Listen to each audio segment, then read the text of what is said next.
us up some snacks.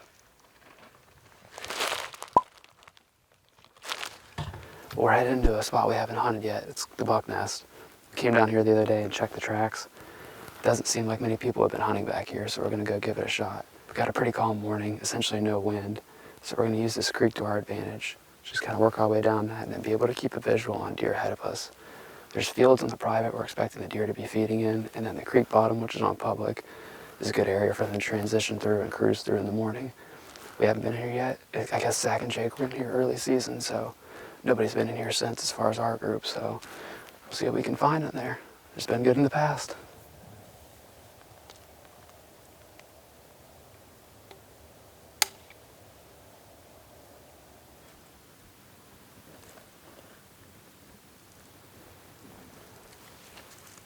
Pretty fresh looking crossing.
About a half hour or so after shooting light, we just hopped up on the bank to get a visual on this field, the buck nest. It had a little spike come in to about 10 yards.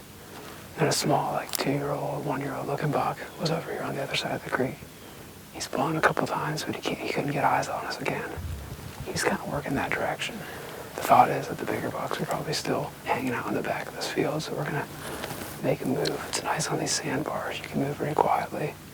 And just kind of pop up and look over that field. It's super calm and frosty this morning, so you can hear those deer from a ways, and they can hear us from a way. No, didn't see us.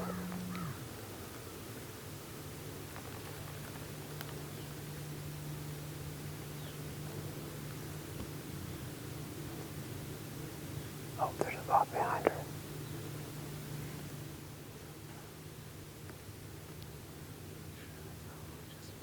Might see the same one.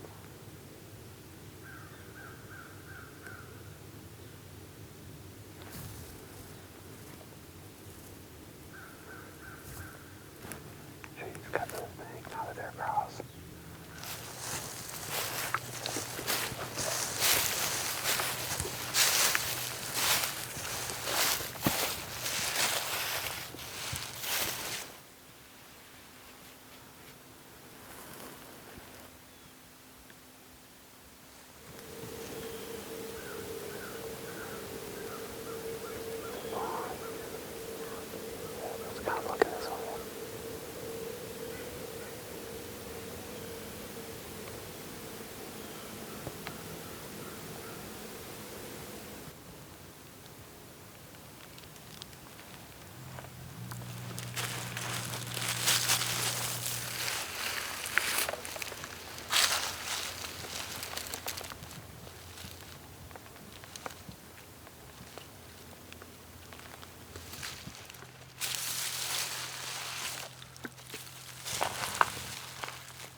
Buck in the creek.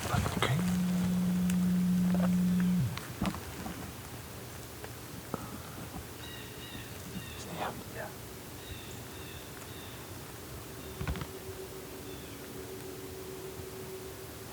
See how close he gets here.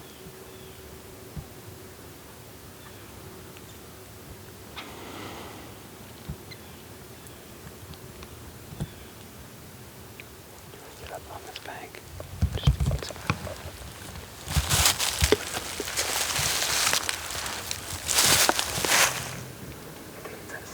Yeah, it's the same buck we just saw. Where is he? Oh, dude, is that the same buck? Oh, no, it is. No, it isn't. I don't know.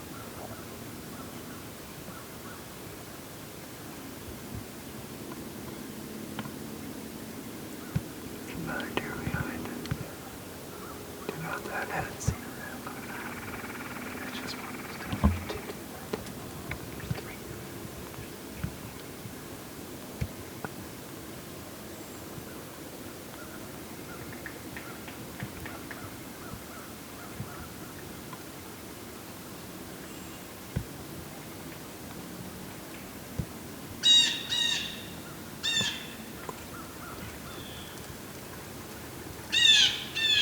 Man, that buck isn't even Brad buck, man. I don't even know if that's the same buck we just saw. Might be a different one. Well, there's at least one. I'm pretty sure I saw another buck up there, way up there. But there's a lot of trees in the way. But anyways, that's on private. We just saw those deer. They're kind of milling around the edge of public and private. We saw a buck down here in the riverbed about 100 yards down. He was just slowly working his way up that way. There's at least 4 deer up there. There's heavy trails intersecting where we are. And a strip of willows out here. Some would refer to it as the buck nest. So far it's got a few bucks nested in it. At least the general zone.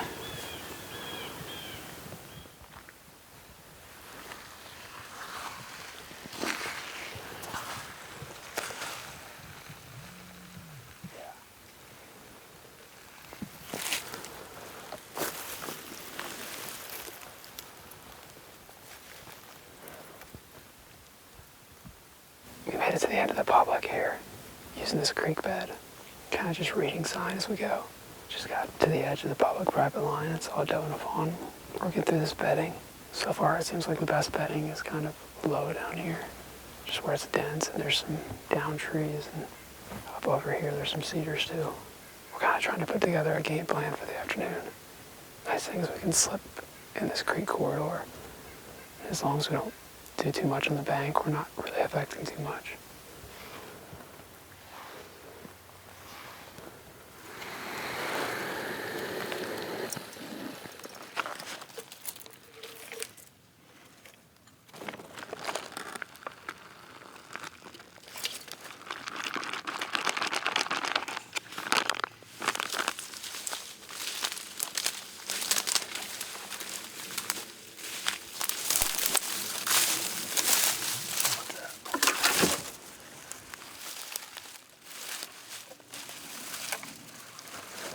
Alright, we went up to the truck. It's about, 1 o'clock. Grab the decoy, we're headed back in. We're going to push in farther into that buck nest field. Past those willows, there's a little canary grass opening, roughly 100 yards wide. We're going to go try to throw this thing in there and attempt to figure out which way the wind's blowing and play it from there. But I think it's a good move to push it in there like that. Scouted the creek on the way out. We didn't see a lot of sign up here close as far as buck tracks. And basically, as the farther you get back there, there's more buck tracks. So we're going to push in past that and try to get something in there. It's a snowy day. Didn't really expect that.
We're set up in a buck bed in the buck nest.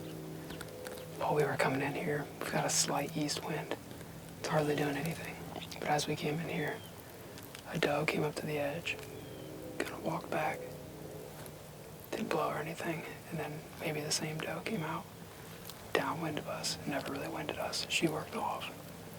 There's a lot of trails that intersect right here. We've got the decoy about 15 to 20 yards out there. There's a heavy trail coming out of the thicket to our south. Good place to call.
Probably won't hurt, will it? I don't think you could.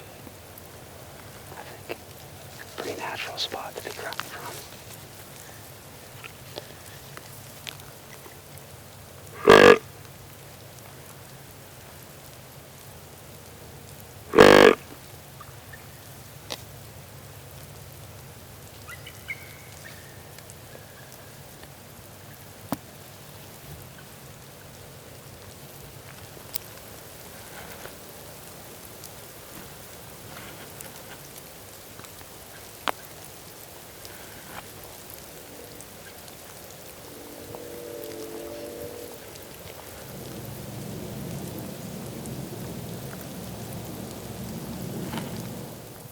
Well, it's getting close to 5 o'clock now.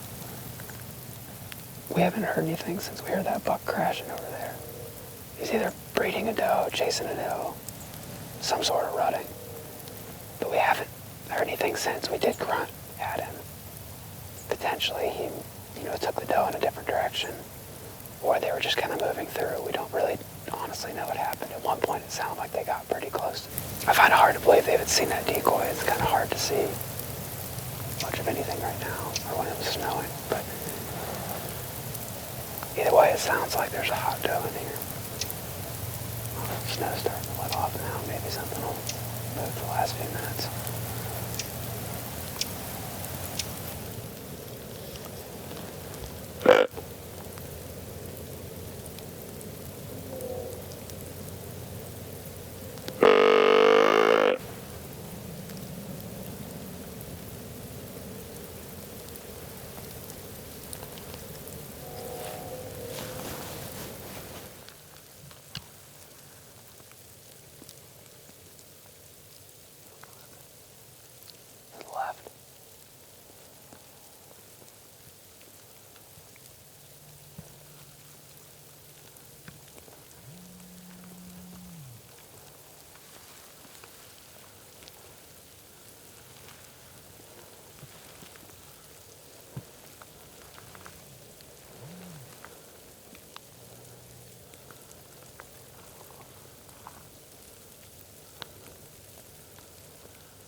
6 yards, dude.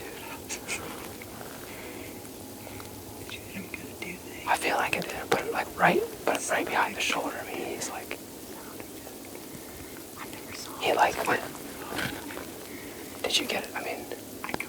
okay. Dude, I did not think he was gonna come that close. And he circled it. Perfect.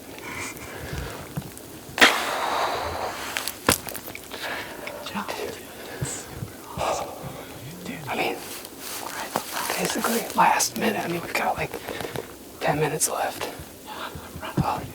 Yeah. So he came out in this opening. I just looked up and saw a body, and he started to bristle up and just worked into. I didn't see him until he was like right here. Basically, just saw antlers, and I was like, I'm gonna draw, and I kind of got hitched there halfway because he started to kind of look, and then I just got it back, and he did great. Dude, he just committed. I mean, he committed. Basically, I had this.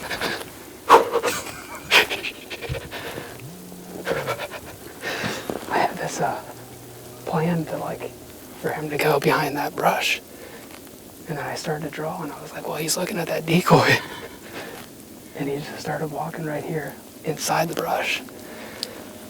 Don't know how much. I don't know how much closer they get.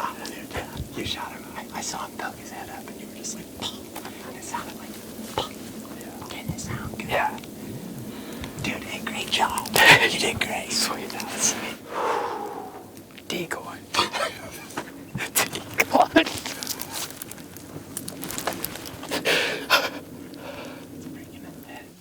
Alright, it's about dark now. I'm gonna run up and try to find the arrow.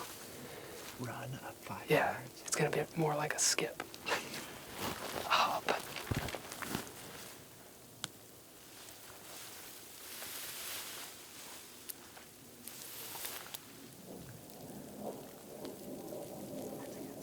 Yeah. A little bit of blood's never a bad sign.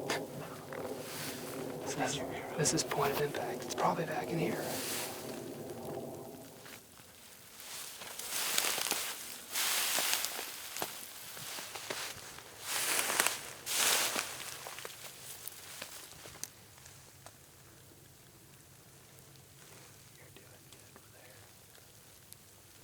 Broadhead's intact. That's good to see.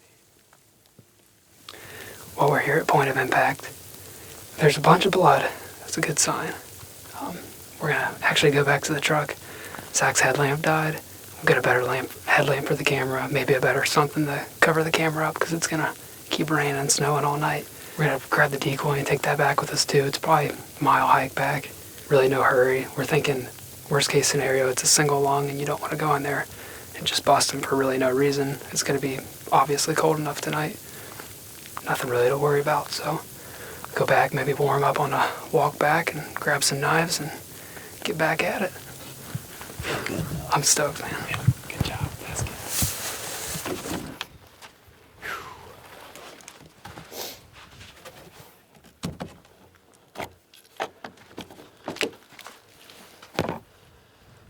All right, it's like 7:30 now. We ran to town to get some batteries for the lights. The rain's letting up a little bit. It's kind of encouraging. We're gonna go back into where we saw blood. There was good blood for the first few steps we went. We just kind of backed out after that. So left him for a couple hours. We're gonna hop in there and see what we can find. I'm confident. We found an arrow, probably 5-10 yards past where he was hit, and he just ran basically to the east. So we're gonna head in there now and got about a mile hike back. Yeah, I got an idea. Put that down one. Okay, I've got the vision here. Okay, go for it.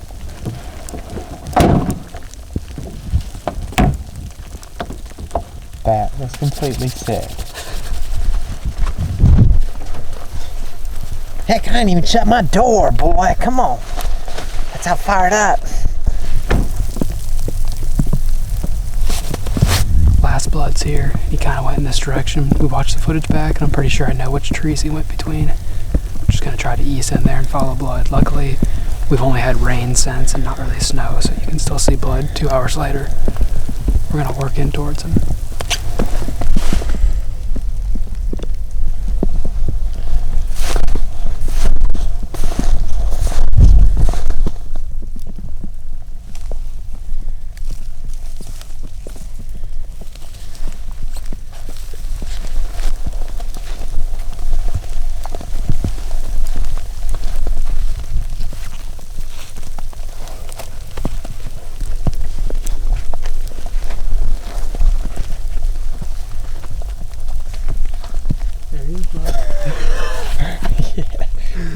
of the shorter track jobs. Yeah, that's awesome.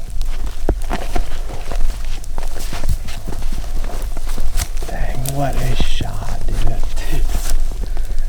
Pretty much where you wanted to be. Oh, yeah. That's awesome. Sweet, man. Dude, that's sick. Yeah. He's not even broken off. He just doesn't have time. Dude, he's got all kinds of rub. Like cedar rubs, maybe. That's awesome. Dang. Yeah, well, we got him. Sweet. I mean, it's one of those track jobs where you start off and you're kind of given the paint can effect. Yeah. You can sort of just follow it. First year I've gone to the fixed blade and the heavy setup, shooting what, 550 grain. We talked about it, Zach and I, and he said anything within 15, man, just shove it right on the heart. That's about perfect. Probably double long, actually. Yeah, it's probably a little above the heart. What you like to see, an easy track job. Yeah. Especially on a night like this. Yeah. Because you can't tell, it's actually not beautiful weather out. Get your tag on him real quick. And we'll get him cut up and get out of here because this rain ain't good. First time I've ever like wrapped a sticker on a deer. Ohio, you just make your own tags. Well, 5 years. 5 years of waiting for the coveted Iowa tag, and you got to put it on this guy. Heck yeah. Been a fun trip, man. Yeah, for sure. Thanks for sticking it out with me. I mean, we were on a lot of deer early. We were seeing a lot of bucks. We were being super selective early.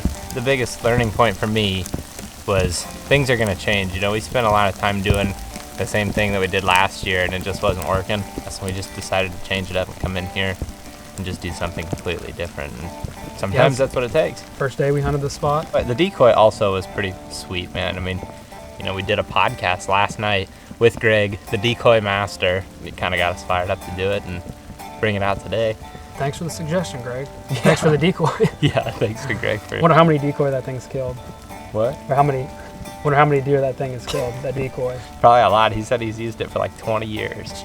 So what are some of the things you learned from Iowa, just real quick? What are some of the main takeaways hunting out of state, your first out of state trip? Yeah, habitat-wise, there's a lot more bedding cover than a lot of other areas I've hunted. I mean, there's so much thick stuff that it's hard to like sometimes pick apart and really figure out where they're bedding in. I feel like we kind of adjusted to where a lot of the bedding was going on. And then these canary grass strips are just really interesting to me, where it's pretty open and there's like a break within thick habitat.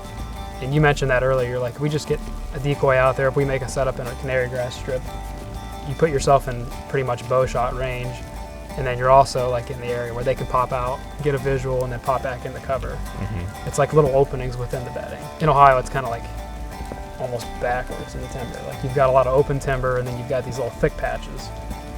There may be like little pockets within those, but this canary grass is just that perfect step out, get a visual, step back in cover. Yeah, they like to use it as an edge. They can just walk down that transition of, like in our situation tonight, like a goldenrod edge to a canary grass edge. The other thing too is just using creek access. Like that's another thing that it's pretty tough in the Ohio woods. I mean, there's no creek that's just that sandy and flat and like not down trees everywhere in it. I mean, you can just jump in that thing and go about a mile as quick as you can. Mm-hmm. And there's really not that much water and it's a pretty dry year. So it makes for really cool access, and that's kind of how, I mean, that's the whole strategy you brought up from the start. Just use this creek to make moves instead of like getting out in the cover and blowing deer left and right. You're able to just make a lot of little moves and not really cover ground and find where we thought the bucks were. I mean, yeah, read sign too. Yeah. Okay, the heaviest trails are here. This is where we're seeing deer go to. We saw that doe come out of the bedding earlier. It just was like, this has got to be the spot to be. Transition line, decoy, buck nest, November 23rd. Awesome. 5 yards. 5 yards, dude. That's Ben said coming out here. You know, I asked him like, "What's your expectation?" He's like, "Opportunity, man." And you know, 5 yards was the opportunity that we got. And we've been hunting for a long time. Good job, great job getting drawn. Good job shooting. Heck yeah, man. Hey, we got more season left. We'll be back in Ohio at some point. Well, cool deal. Let's get this thing out of here because it's kind of nasty out. Yeah, let's cut him up. Let's get out. How do you feel? Good, man. I think 20 minutes. Yeah, it wasn't very long at all. I'm gonna be glad to get in this truck. Over this rain.